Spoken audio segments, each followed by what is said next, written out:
Hola, ¿qué tal? Y bienvenido a un nuevo video de esta sección de productividad de pozos. En esta ocasión te voy a enseñar lo que es la metodología para el cálculo de pseudodaños a partir de disparos.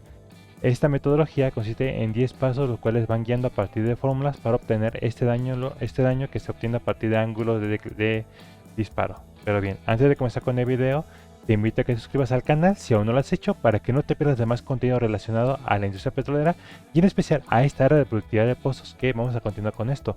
Ojo, como comento, esta es la parte de la metodología. Si tú quieres ver el ejercicio para solucionar esto, te recomiendo que este siguiente video que va a salir para que tú tengas énfasis de cómo se va resolviendo esto paso por paso a partir de la metodología que vamos a ver en este punto.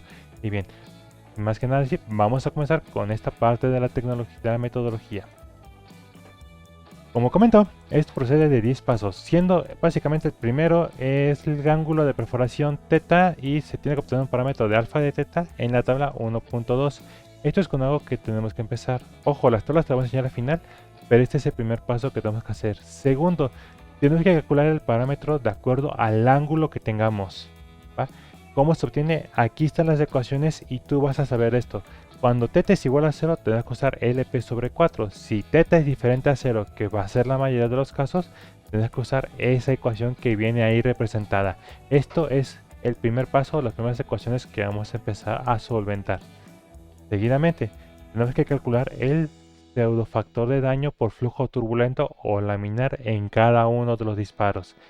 Este cálculo de pseudofactor de daño se obtiene de la siguiente manera: SP1 es igual al logaritmo natural de RW entre RW' por el ángulo que se está manejando. Ojo, esto, como les comento, son las ecuaciones o la representación que se va teniendo. El corto paso, tenemos que calcular el parámetro HD. Este parámetro HD se calcula de la siguiente forma como está aquí representada. Muchos de los datos, como están observando, lo obtenemos de información del ejercicio, pero este es el corto paso, que es calcular el parámetro HD. Continuamos con el parámetro RPD. Este parámetro RPD se obtiene de la siguiente ecuación, que es RPD es igual a la R de perforación por 1 más KB entre KH a la 0.5 sobre 2H. Esta es una ecuación algo simple de ver, pero esto es para calcular el RPD que nos va a servir para los siguientes pasos. Que viene aquí el 6 y el 7, y en el 6 tenemos que volver a recurrir a las tablas que vamos a ver a continuación.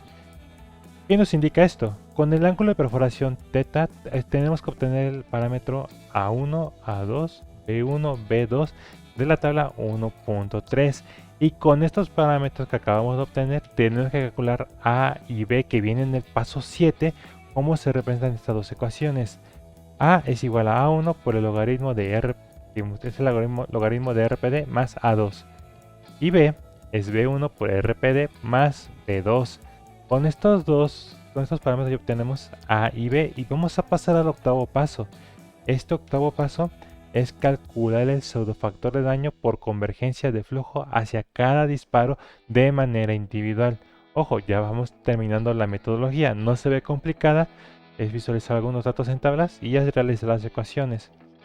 Este paso 8 es el segundo más importante. ¿Por qué? Porque vemos un SP2.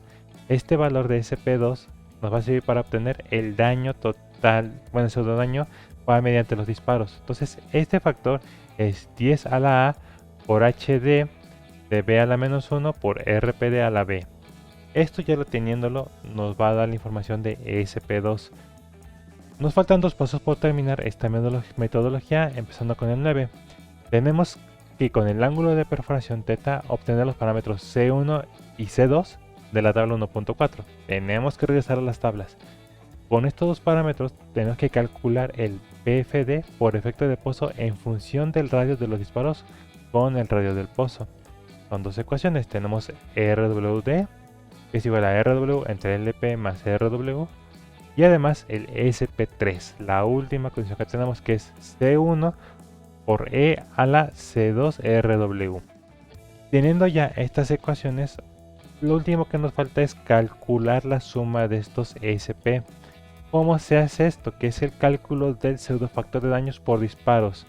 Pues se obtiene a partir de SP es igual a la suma de los tres. Ya teniendo la suma de los tres, hemos terminado el cálculo del cálculo del daño el pseudo daño por los disparos. Ahora, ¿qué nos pasa?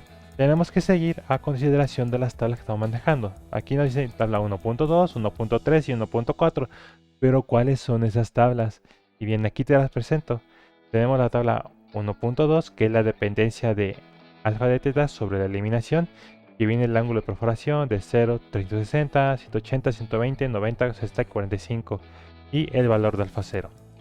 La tabla de coeficientes verticales de daño, donde dependiendo del ángulo tienes el valor de alfa A1, A2, B1 y B2 que ocupamos en esos valores. Y con la partida de la tabla 1.4 tenemos valores de C1 y C2 también a partir del ángulo de perforación. Ojo, esto como comento es con ese ángulo. Si tenemos que hacer ecuaciones a partir de más ángulos o de un ángulo diferente que te pide el ejercicio, tendrás que sustituirlo con los valores que vienen representados en la tabla. Y bien, entonces esta es la metodología para calcular el pseudo factor de daño a partir de disparos. Espero que te sea muy útil y te recomiendo ver el siguiente video en donde voy a explicar cómo resolver uno de estos ejercicios con un ejemplo muy sencillo utilizando esta metodología que te he explicado, más el uso de estas tres tablas para obtener los valores. Espero que esto te sea de mucha ayuda.